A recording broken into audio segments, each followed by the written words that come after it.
మనుషులు మాట్లాడి ఆ యొక్క వివాహంకు సిద్ధమై మనం ఎదుర్కోలు చేసుకొని వివాహంకు పోవడం సిద్ధమవుతున్నాం.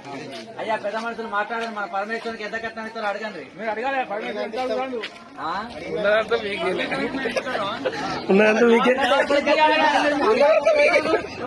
పార్వతి ఇస్తారంటారు. మరి మా శివాలయం వెనక పోతాం, కట్నం ఇస్తే మేము ముందుకు పోతాం.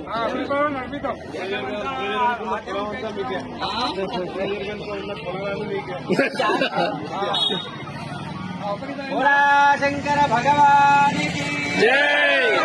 పార్వతీ పతయే హర హర మహాదేవ హర శంభో శంకర.